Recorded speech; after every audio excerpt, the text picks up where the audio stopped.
안녕하세요. 오늘도 사연살롱을 찾아주셔서 감사합니다. 참 비참했어요. 1998년 제가 초등학생일 때였어요.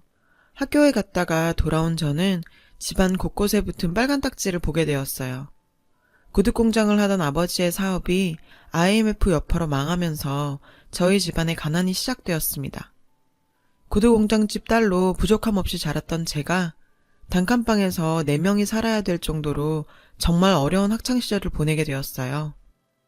그 시절 부도 맞은 회사 사장들이 스스로 목숨을 끊었다는 뉴스가 쏟아지는 가운데 저희 부모님은 그 와중에도 정말 긍정적이셨어요. 그래도 공장 팔아서 빚은 다 갚은 게 어디냐며 엄마 아빠가 일하면 다시 금방 잘 살 수 있다며 저희 자매를 그렇게 긍정적으로 키우셨습니다. 그 덕분일까요? 갑작스런 가난에 힘들었지만 어디 가서도 예쁨 받으며 자랐어요. 엄마 아빠도 사장님 사모님 소리 듣던 분들이었죠. 그래도 청소일과 식당일에도 거리낌 없이 열심히 하셨고 저희 두 자매를 키우기 위해서 항상 노력하셨어요. 하지만 한번 망해버린 집안은 일어나기가 쉽지 않더라고요. 부모님께서 열심히 일하셨지만 작은 집 하나 구하는 것도 쉽지 않았던 터라 저를 대학까지 보내는 건 정말 생각도 못할 일이었어요. 고등학교만 졸업하고 바로 취업 전선으로 뛰어들었는데 대졸자들 사이에서 고졸로 살아남는 건 많이 힘들었습니다. 그래도 이를 악물고 부모님이 물려주신 성실함과 긍정적인 마인드 덕분이었는지 대졸자들 사이에서도 능력을 인정받을 정도로 열심히 일했어요. 그때 제가 다니던 회사가 대기업의 하청업체였던 회사다 보니 하청을 주는 대기업 직원들의 갑질은 도를 넘는 수준이었어요. 을도 누군가한테는 갑이라고 했었던가요? 갑질당하는 을 중에도 을이었던 저였어요. 저는 항상 대기업 직원들을 상대하면서 그들의 불만사항들을 체크하고 전달하는 역할을 하고 있었어요. 그 일을 하다 보니 힘이 쭉 빠질 때가 한두 번이 아니었죠.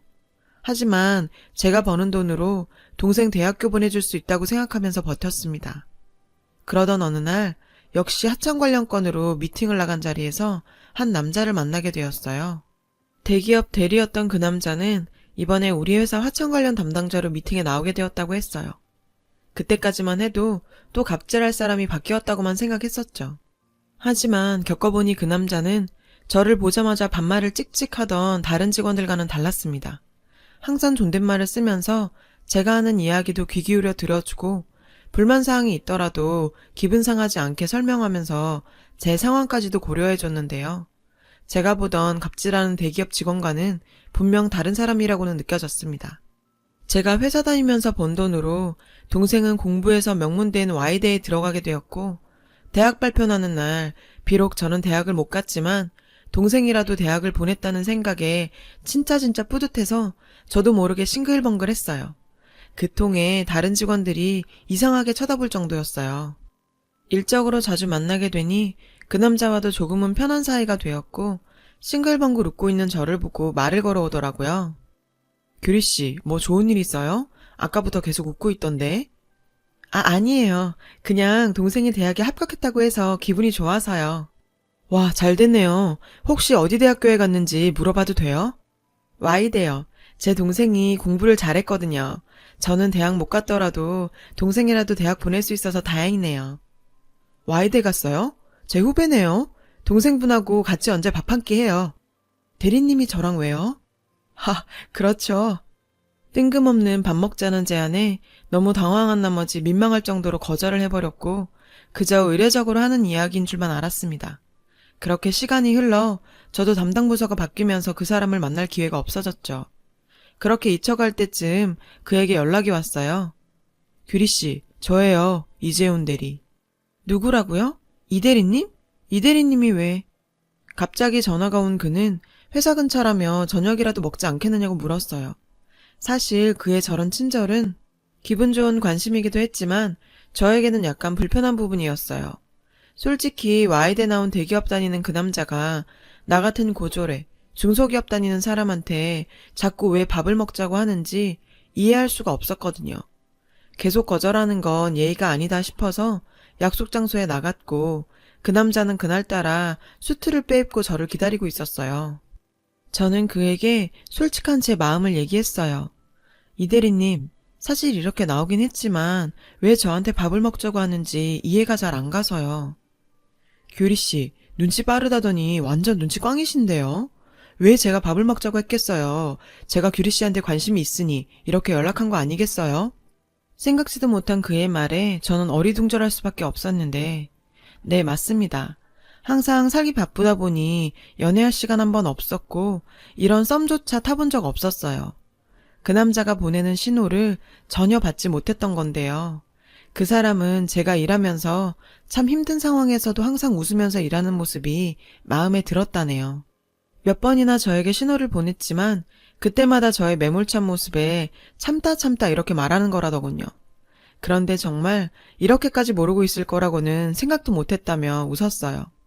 그렇게 몇 번을 더 만난 후 저의 첫 연애는 시작되었어요. 그는 제 동생도 후배라며 불러내서 밥 사주고 용돈도 지어주며 제 가족들도 잘 챙겼습니다.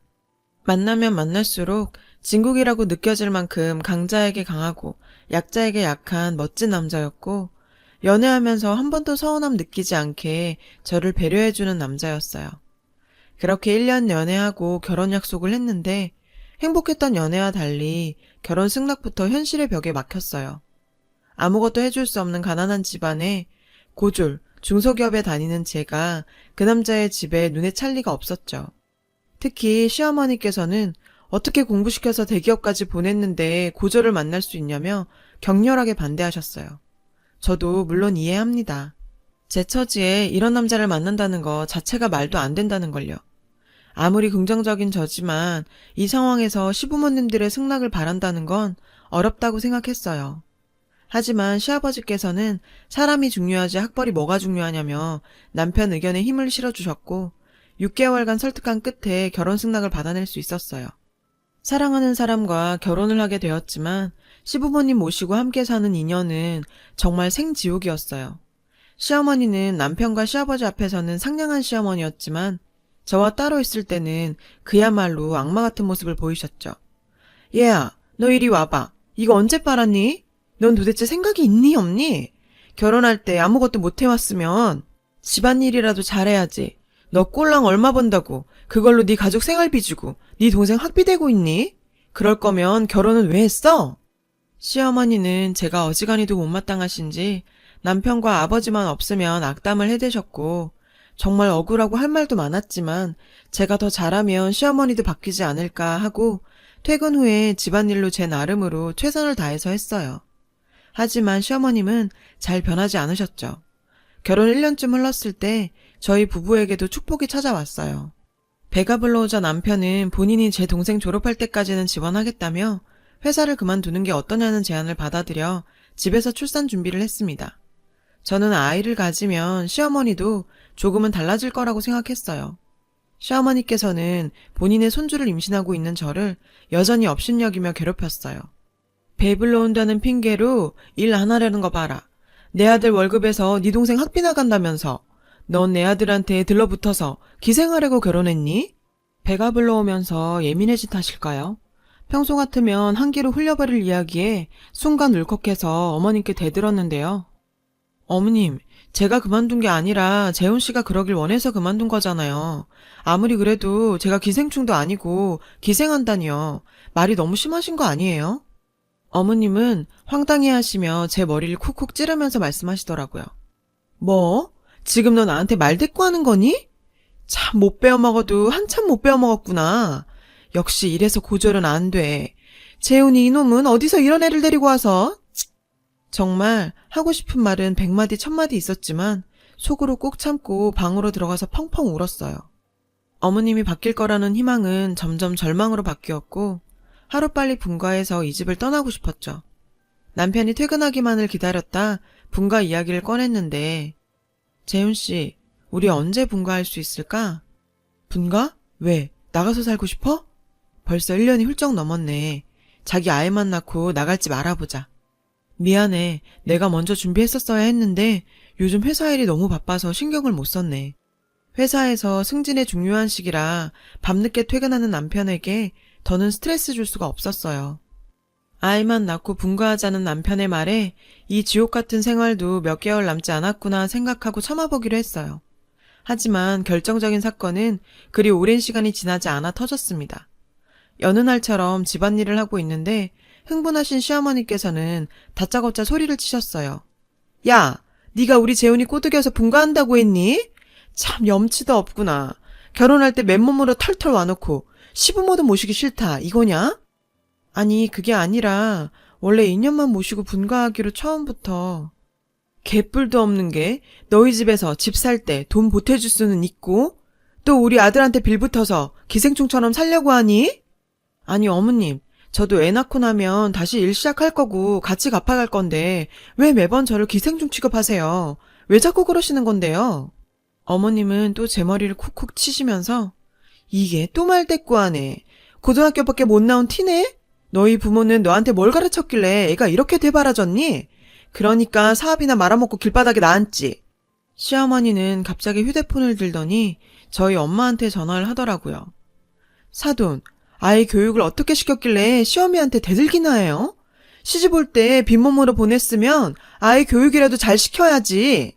시어머니는 저 들으라고 하는 듯 스피커폰으로 저희 친정엄마가 사과하는 소리까지 들려줬어요. 정말 해도 너무한 거 아닌가요? 가만히 있는 저희 부모님까지 모욕하는 시어머니의 모습에 더 이상 참을 수가 없었어요. 어머님, 정말 이런 말까지는 안 하고 싶었는데요. 매번 저 고졸이라고 그렇게 욕하시면서 정작 어머님은 중학교밖에 못 나오셨다면서요.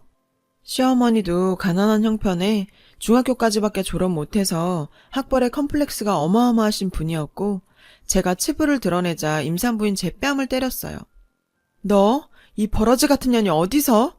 쌍욕을 퍼부으면서 다시 저를 때리려는 손을 누군가 잡았는데요. 당신 지금 뭐 하는 거야? 시아버지께서는 소리 지르며 손을 뿌리쳤고 옆에는 남편도 어처구니 없는 표정으로 서 있었습니다. 여보, 이거 봤어? 인연이 나한테 중졸이라고 조롱하고 막말하면서 퍼럭퍼럭 대드는 거. 당장 이 집에서 쫓아버려요. 아버님께서는 한숨을 크게 푹 쉬시면서 그래, 처음부터 잘 봤다. 네가 그런 사람인 줄 이제 알게 됐네. 사돈 모욕이나 하고 임신한 며느리 때리는 인간이라는 거. 이 집에서 나가야 하는 건 며느라기가 아니라 당신이야. 시아버지께서는 그 모습을 본 이상 시어머니와는 못 살겠다며 당장 집에서 나가라고 하셨어요. 그제서야 상황 파악이 되는 모습이었죠. 재훈아, 네 아버지 왜 이러시니? 네가 뭔 말 좀 해봐라. 너도 네 처가 나한테 대드는 거 다 봤잖아. 남편 역시 가면이 벗겨진 시어머니의 모습을 보고는 절레절레하며 저를 방으로 데리고 들어왔고 본인이 너무 무심했다며 제가 이렇게 힘들 줄 알았으면 빨리 분가를 알아봤어야 했었다며 자책했습니다. 시아버지께서는 진짜 시어머니를 집 밖으로 내쫓으셨고 저와 남편에게도 절대 문 열어주지 말라고 당부하셨어요. 어머님을 내쫓은 지 며칠 뒤 아버지께서는 저희를 찾으셨어요. 며느리기야 정말 미안하다. 난 정말 그 여자가 그런 사람인 줄 몰랐다. 자기 손주 임신한 며느리까지 그렇게 때릴 줄은.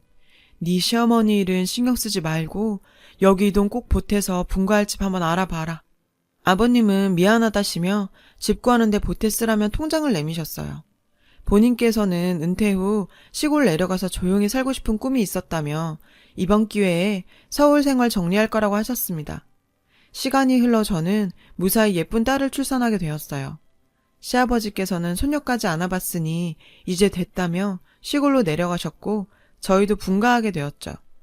아이와 함께 다시 얻은 신혼을 만끽하고 있었을 무렵 시어머니가 집으로 찾아오셨어요. 얘야, 문 좀 열어다오. 제발 문 좀 열어다오. 집에서 쫓겨난 후 오빠 집에 가 계시다 한 번도 안 보이셨던 시어머니의 갑작스러운 등장에 남편과 저는 놀랄 수밖에 없었죠. 몇 달 만에 다시 본 시어머니는 악마같이 저를 괴롭히던 표독한 그 모습이 아닌 그저 흰머리 희끗희끗한 힘없는 60대 중년일 뿐이었어요. 재훈아, 네 아빠 좀 어떻게 설득해다오. 너희 아빠가 나랑 이혼하잔다.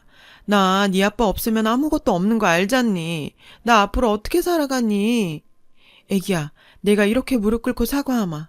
한 번만 내가 사돈한테도 찾아가서 무릎 꿇고 사과하고 왔다. 제 앞에서 무릎 꿇고 한 번만 시아버지를 설득해달라는 그 힘 빠진 시어머니의 모습에 내가 겨우 저런 사람한테 2년간 그렇게 심한 고초를 당했다고 생각하니 너무 어이가 없었어요. 저기 어머님, 저 때리실 때는 이런 생각 안 해보셨죠? 어떻게 임신한 며느리를 그렇게 때릴 생각을 하셨을까요?